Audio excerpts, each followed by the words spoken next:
how good our experienced athletes are compared to the average person. To test this, we had 5 people, 4 novices and a black belt in karate, wear a boxing glove, and punch a punching bag 5 times each.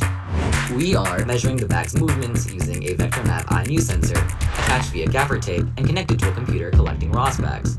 For reference, we will refer to a side view, front of punching bag view, and back of punching bag view for ease of understanding. A great punch requires good force delivery, consistency, and directional control. This can be determined and analyzed by looking at linear velocity and acceleration plots. Shaqed's 5 punches look consistent, having a rhythmic pattern. The acceleration values are large, which infers strong force punches exerted. Saqib's plots look inconsistent regarding linear velocity, especially the z-axis indicating the bag has swung towards that direction.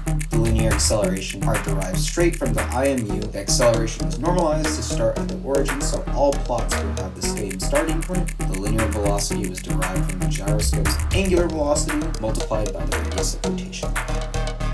So here we have graphs of the angular velocity of the punching bag around its vertical axis after a single punch. The bag spins a lot more after the novice punch, as they weren't able to hit the center of the bag as well as the pro. Looking at kinetic energy analysis, you can see the graphs for a novice in X, Y, and Z directions. They spiked up to 6,000 joules in the direction of the punch, where the expert spiked up to 12,000 joules. For the final report, we will calculate total kinetic energy over one punch instead of all 5, and consider rotational kinetic energy as well.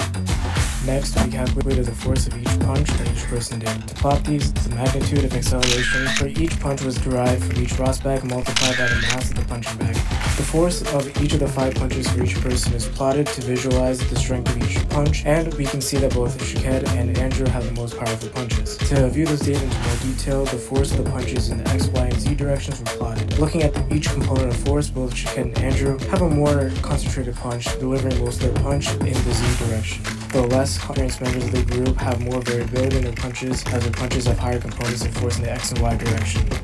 To plot the trajectory, the linear acceleration data in the X and Z axis, as well as the rotational data, is gathered and utilized to plot this trajectory. On the plot, we can see that after the punch, IMU on the punching bag travels in a parabolic trajectory in the XZ plane, similar to what we would expect when a person punches a punching bag.